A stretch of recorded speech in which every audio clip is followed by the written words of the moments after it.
Hello everyone, আরজুস কিচেনে স্বাগত জানাচ্ছি। আজকে আমি দুটো উপকরণ দিয়ে মজাদার রেসিপি শেয়ার করব। মাত্র ঘরে থাকা আলু আর আটা থাকলেই কিন্তু এই মজাদার নাস্তা রেসিপিটি তৈরি করে নিতে পারেন খুবই সহজে। আমি এখানে 2 কাপ পরিমাপ আটা দেব। এখানে আপনারা ময়দাও ব্যবহার করতে পারেন। আমি এখানে 1 চামচ পরিমাপ কালো জিরে ব্যবহার করছি। আর এখানে দিয়ে দিচ্ছি স্বাদ মতো লবণ। আর এখানে দিলাম বেকিং সোডা 2 চিমটি পরিমাপ। এখানে 2-3 টেবিল চামচ পরিমাপ তেল দিয়ে ভালোভাবে উপকরণগুলোকে মেখে নিতে হবে। আর মেখে যখন হাতে দলা পেকে আসবে তখনই বুঝে নিতে হবে ময়ামটি রেডি হয়ে গিয়েছে। ভিডিওটি স্কিপ করবেন না, একটা লাইক দিয়ে ভিডিওটি দেখা শুরু করবেন। আশা করি আপনাদের কাছে খুবই ভালো লাগবে। দেখুন আমি মুঠে দলা পেকে আসছে তখনই কিন্তু ময়ামটা রেডি হয়ে গিয়েছে। আমি এখন পানি দিয়ে আস্তে আস্তে এগুলোকে ডো তৈরি করে নেব। ভালোভাবে শক্ত টাইট ডো তৈরি করে নিতে হবে, একদমই নরম করার দরকার নেই। এখানে ভালোভাবে মথে আমি ডো তৈরি করে নিচ্ছি। বারে বারে পানি দিয়ে কিন্তু ডোটা তৈরি করে নিতে হবে। একবারে পানি দিলে কিন্তু এটা নরম হয়ে যাওয়ার সম্ভাবনা থাকে। বারে বারে অল্প অল্প পানি দিয়ে কিন্তু আমি ডোটা তৈরি করে নিচ্ছি। আর শেষের দিকে একটু হাতে তেল নিলেই কিন্তু আটাগুলো হাত থেকে চলে যাবে আর অনেক সুন্দর সফট একটা নরম ডো তৈরি হবে। আলুর পুর ভরা এই মজাদার নাস্তা রেসিপিটি আপনি যাকেই খাওয়াবেন সেই কিন্তু আপনার প্রশংসা করতে বাধ্য। বাচ্চারা তো এই ডোনাট রেসিপি খেতে খুবই পছন্দ করবে। আর ছোট থেকে বড় সকলেই কিন্তু তৃপ্তি সহকারে এই রেসিপিটি খেতে পারবে। খুবই সহজ বানানো, দেখলে কিন্তু আপনারা খুবই সহজে তৈরি করে নিতে পারবেন।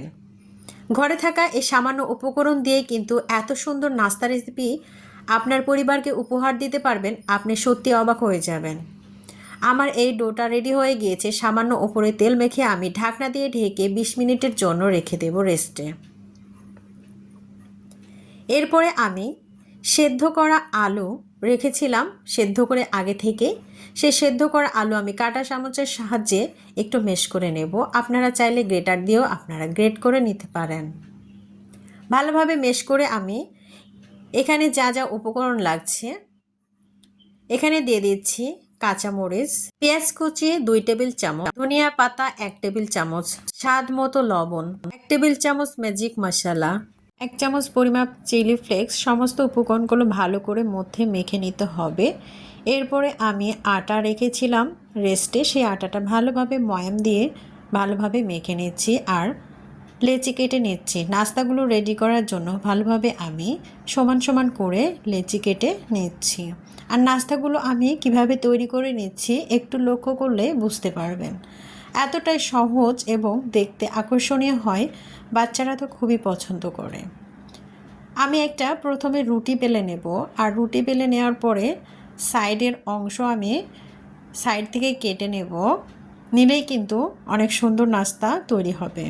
হাতের দিকে লক্ষ্য রাখলে এবং মনোযোগ সহকারে দেখলে কিন্তু নাস্তাটা খুবই সহজে তৈরি করে নিতে পারবেন। এখানে আমি যে আলুর পুরটা রেডি করে রেখেছিলাম সেটা আমি এখানে অল্প করে দিয়ে দিচ্ছি। বেশি দিলে কিন্তু এটা একদমই মোটা হয়ে যাবে, দেখতে কিন্তু ভালো লাগবে না। একটু আমি উল্টিয়ে নিয়ে একটু মুড়িয়ে দেব যাতে করে আলুটা বের না হয়ে যায়। এরপরে আমি কাটারের সাহায্যে এটাকে মাঝখান থেকে কেটে নিচ্ছি। আর শেষের দিকে আমি কাটবো না, কারণ ওটা আমি পানি দিয়ে সিল করে দেব। দেখুন আমি কিভাবে তৈরি করছি। এতটাই আকর্ষণীয় হয় দেখতে এবং খেতেও কিন্তু অনেক মজাদার হয় আলুর পুর ভরা এই রেসিপিটি। সবাই পছন্দ করবে, যাকে খাওয়াবেন সেই কিন্তু প্রশংসা করবে। দেখুন আমি আবারও ভালোভাবে মুড়িয়ে নিচ্ছি একইভাবে। শেষের দিকে আমি পানি দিয়ে সিল করে নিয়ে একটু গড়িয়ে মুড়িয়ে নিচ্ছি। দেখুন কতটা লোভনীয় হয়েছে দেখতে। বোঝানোর সুবিধার্থে আরও একটি নাস্তা আমি তৈরি করে দেখিয়ে দিচ্ছি। আগের মতোই একটা রুটি বেলে নিতে হবে আর সাইড থেকে বাকি অংশগুলো আমি কেটে বাদ দিয়ে দিলাম। আলুর পুরটা ভালোভাবে লম্বাভাবে দিয়ে দিলাম। একটু মুড়িয়ে নিতে হবে যাতে আলুর পুরটা তেলে ভাজার সময় বের না হয়ে যায়। এরপরে একটা চাকুর সাহায্যে লম্বা লম্বা করে ডিজাইনটা করে নিতে হবে, আর শেষের দিকে কিন্তু কেটে ফেলা যাবে না, একটু অংশ রেখে দিতে হবে। আর সেখানে একটু পানি দিয়ে সিল করে দিলেই কিন্তু অনেক সুন্দর একটা ডিজাইনের নাস্তা রেসিপি তৈরি হয়ে যাবে। এরকম নাস্তা রেসিপি যদি বাচ্চাদের দেওয়া হয় তাহলে তো বাচ্চারা খুবই খুশি হয়ে যায়। বিকেলের নাস্তা, পরিবারের আড্ডা, অতিথি আপ্যায়নে কিন্তু এই রেসিপিটি আপনারা পরিবেশন করতে পারেন। খুবই একটা লোভনীয় নাস্তা রেসিপি। আমার নাস্তাগুলো সম্পূর্ণ রেডি হয়ে গিয়েছে। আমি আপনাদের দেখিয়ে দিচ্ছি কতটা লোভনীয় হয়েছে এবং দেখতে কতটা সুন্দর হয়েছে। আমার সম্পূর্ণ নাস্তা রেডি, এখন আমি ভেজে নেব। আর ভেজে নেওয়ার জন্য আমি চুলায় একটা ফ্রাই প্যান বসিয়ে দিয়েছি, অলরেডি তেলটা গরম করে নিয়েছি। আর তেলটা গরম করে নিয়েছি হাই হিটে। এরপরে আমি চুলার আঁচটা কমিয়ে দিয়েছি। চুলার আঁচটা লো টু মিডিয়ামে রেখে কিন্তু এগুলোকে ভেজে নিচ্ছি। সমস্ত নাস্তাগুলো আমি দিয়ে উল্টে পাল্টে নাস্তাগুলো ভেজে নেব।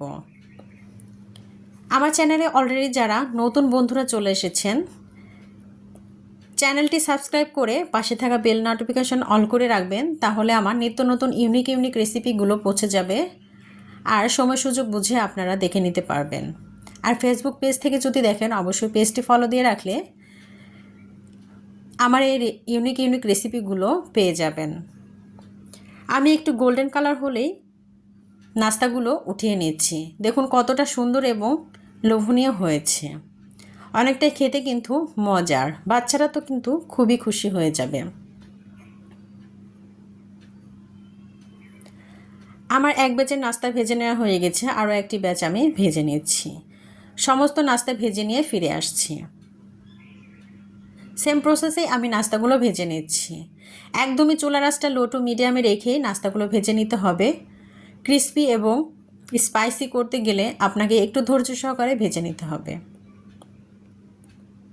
সসের সঙ্গে কিন্তু এই রেসিপিটি এতটাই মজা হয় খেতে। বিকালের চা, পরিবারের আড্ডা, অতিথি আপ্যায়নে বিশেষভাবে এই রেসিপিটি সবাইকে উপহার দিতে পারেন। এতটাই লোভনীয় এবং চমৎকার হয় এই রেসিপিটি। দেখতে যতটা সুন্দর, খেতেও কিন্তু ততটাই মজাদার। আলুর পুরভরা এই রেসিপিটি খেতে কিন্তু অনেক মজাদার হয়। একবার হলেও বাসায় ট্রাই করবেন, খুবই ভালো লাগবে। আমার চ্যানেলে অনেক সুন্দর ভিডিও আপলোড করা আছে। বিকেলের নাস্তা, ব্রেকফাস্ট, মিষ্টি রেসিপি অনেক কিছু আপলোড করা আছে, চাইলে আপনারা ভিজিট করে নিতে পারেন। আমি সম্পূর্ণ নাস্তাগুলো পরিবেশন করে দেখিয়ে দিচ্ছি কতটা লোভনীয় হয়েছে। সসের সঙ্গে খেতে কিন্তু অসাধারণ লাগে। অবশ্যই বাচ্চাদের এরকম সুন্দর রেসিপি উপহার দেবেন, বাচ্চারা অনেকটাই খুশি হয়ে যাবে। আর অতিথি আপ্যায়নে কিন্তু খুবই জাঁকজমক হবে এই রেসিপিটি। কেমন লাগলো অবশ্যই কমেন্ট বক্সে জানাতে ভুলবেন না। সবাই ভালো থাকবেন, সুস্থ থাকবেন। আবারও দেখা হবে কোনো ইউনিক রেসিপির মাধ্যমে। সে পর্যন্ত সকলেই ভালো থাকবেন। আল্লাহ হাফেজ।